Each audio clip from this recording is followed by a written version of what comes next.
What's up everybody, welcome to Money Management channel. My name is Andrei and today I'm gonna be doing an update on MMTLP and FINRA saga. I got the cash in the bag, stadium packed, born a rock star in this life, gonna live it up. And for today's video, guys, I have several quite interesting news.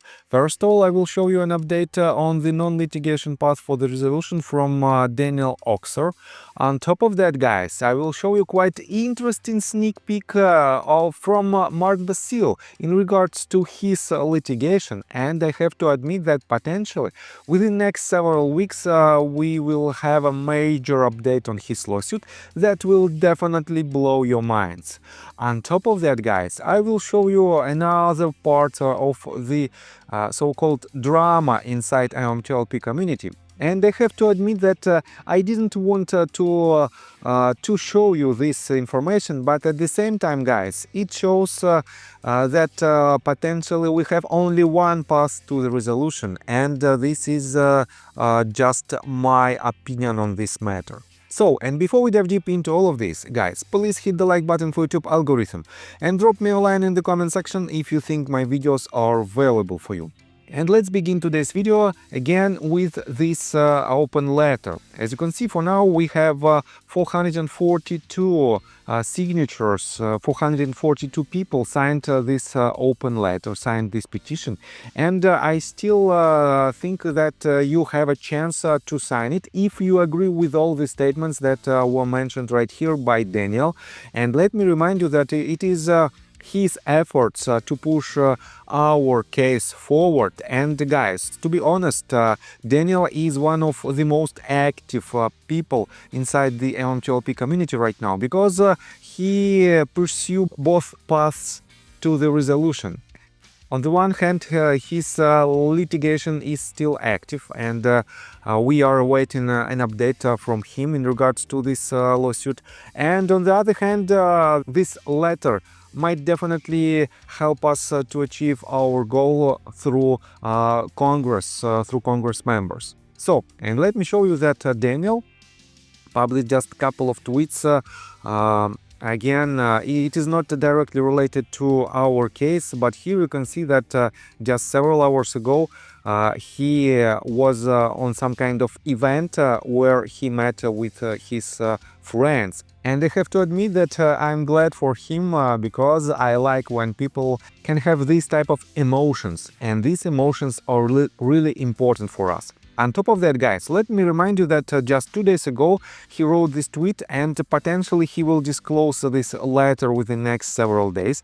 And he said, "I'm writing a short form essay, 4 pages on my MMTLP experience, how the MMTLP army hasn't just failed me, it's failed itself. I set out to write about something else, but had more to say. I'm not trying to change the world, just cleaning my head.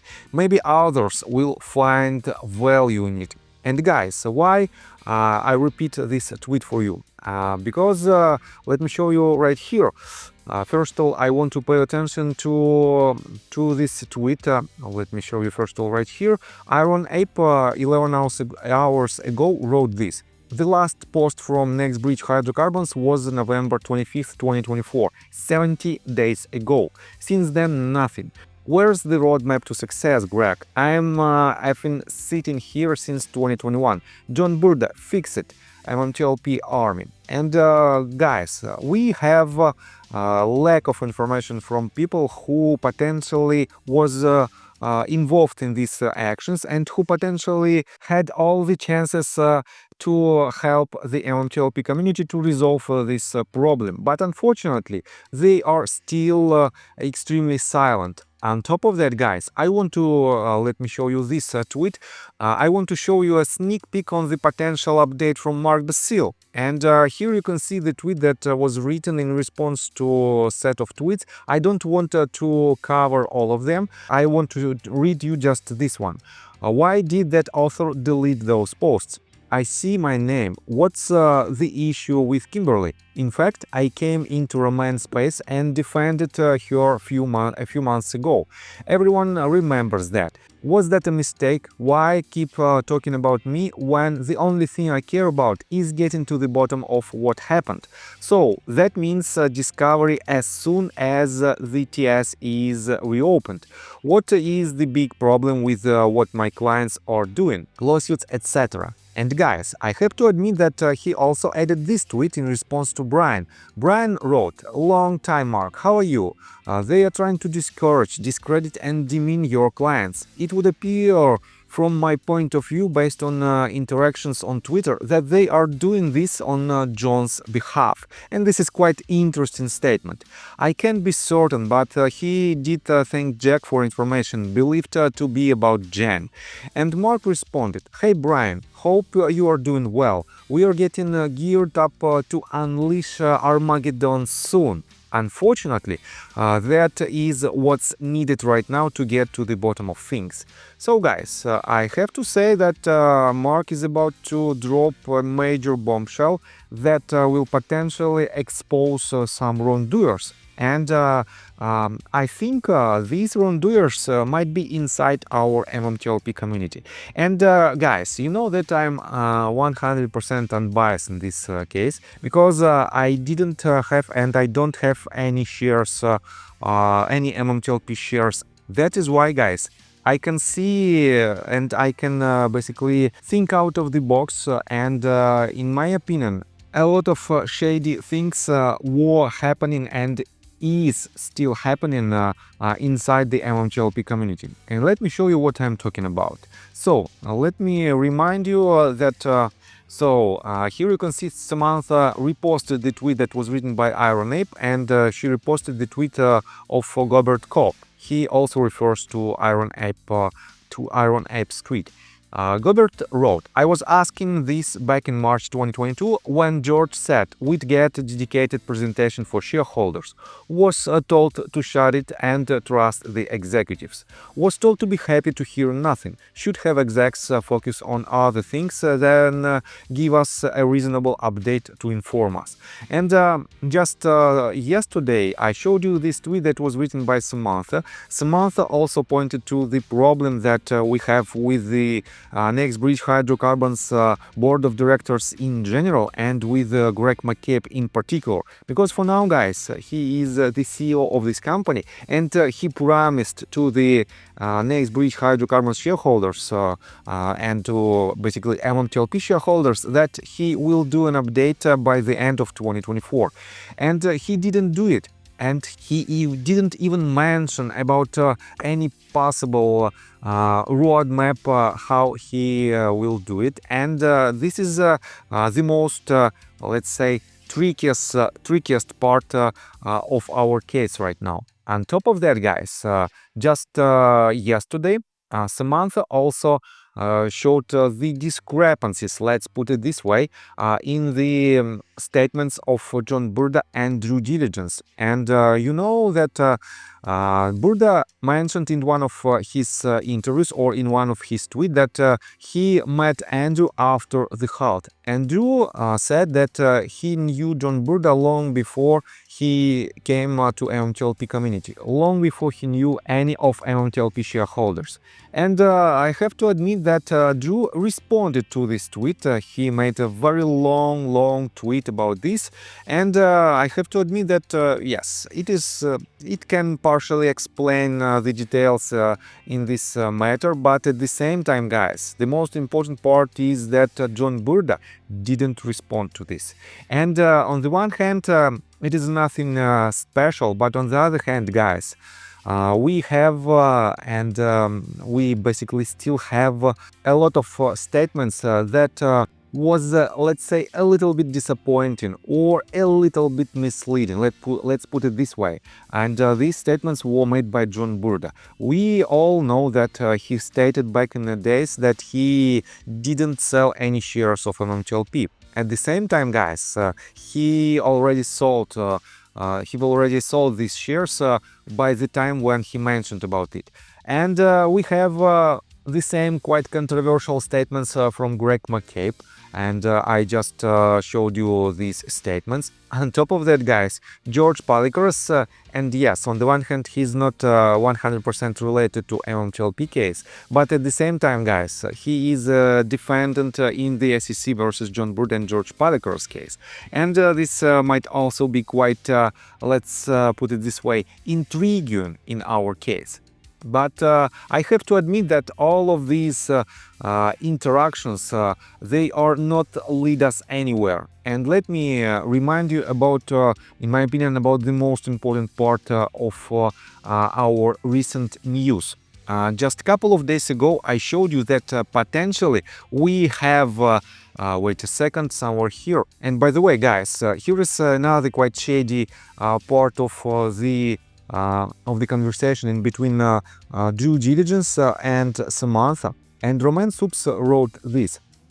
MMTLP, Drew getting called out by Samantha, so what does he do? So past the bad parts and record his rant instead to show he didn't say those things. Classic Drew. And he published the link to the tweet that was written by Drew Diligence. As you can see, Karma collects, but for now this post is unavailable, and it is another quite shady part. On top of that, he added this.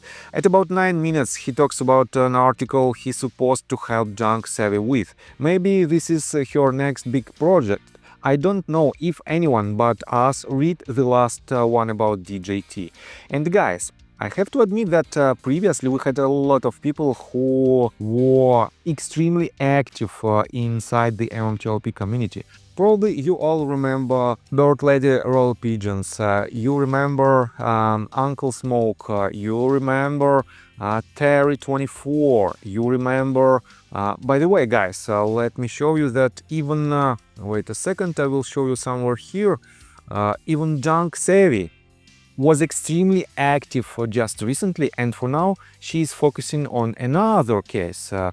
She just published, let's say, random tweets that is not related to our case, but instead of our case, she's focusing on NWBO case. And again, I don't like when people are trying to switch the attention from one problem to another, and I don't want to tell that she doesn't want to help MMTLP community. I just want to say that a lot of people who were extremely active previously for now are not so active. And that is why, guys, we have to be laser focused on our case. And that is why, guys, in my opinion, the only path to the resolution is the litigation path. And that is why, guys, I'm focusing my attention on Daniel's lawsuit. On top of that, from time to time, I also show you the information from Scott Trott. And here you can see another tweet that was written by Scott. He wrote it in response to Samantha's tweet that where she pointed to the discrepancies in his statement and due diligence statement. Scott wrote, "Okay, John, who is not telling the truth, you or Andrew?" I'm kind of angling towards good old Andrew, actually calling balls and strikes here accurately.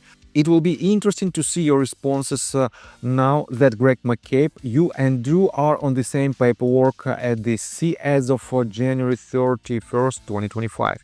And yes, I have to admit that we have a lot of actions inside MMTLP community, but we, as I already mentioned, we have to be laser focused. And let me remind you about the most important update, that the most important investigation, I would say, that was made by one of our community members. And just a couple of videos ago, I showed you that potentially you can transfer your shares from AST. And for now, I'm still trying to find it out. I don't have any updates from people who've already done it, but if this blueprint, let's put it this way, if this step-by-step instruction of the process how you can transfer shares from AST to another broker dealer is correct, this means, guys, by these steps you can transfer your shares to your broker dealer back. on top of that, guys, let me remind you that Mark Basile he mentioned about the private 144 sale rule. And here is this rule in details. And according to this rule, potentially people might sell the restricted shares that basically has some kind of restrictions on them. And if this is a real path, potentially, guys, we are about to see a major breakthrough in our case, because if the litigation process of Mark Basile's law firm will have a proper judge's decision, and we have all the chances to see this decision within the next several weeks, and Mark just recently updated his litigation. He filed another document that I covered again about 2 videos ago. In this case, guys, this path how you can sell your shares becomes very real, and potentially if someone will do it and contact me, I will explain you how you can do it in details. And this is potentially the path for the resolution that will definitely help us to achieve our main goal. And guys, let me tell you my personal story. I have a wife and 2 children aged 11 and 15, as well as a small dog. After 30 years of living in Russia near the Basile Lake, we decided to move. Now we reside in Serbia. Although I don't own any MMTLP shares, I invest a lot of time creating daily MMTLP videos. I have been doing this every day without days off and holidays for more than 1.5 years. Now I wish to buy back this time from my family, from my children. We've agreed that I will ask the MMTLP community to support me, and I will give all the money to the children. Therefore, if you believe that I am providing useful content for you and wish to support me, you can join my Patreon account. For $5 a month, I will add your name to my list of supporters if you wish. Thank you in advance. The link you can find in the description below. So, I think that's all information that I want to provide you. If you like my video, please hit the like button and subscribe to my channel, and see you guys and girls next time. Bye! I got the cash in the bag, stadium packed. Born a rock star in this life, gone live it up.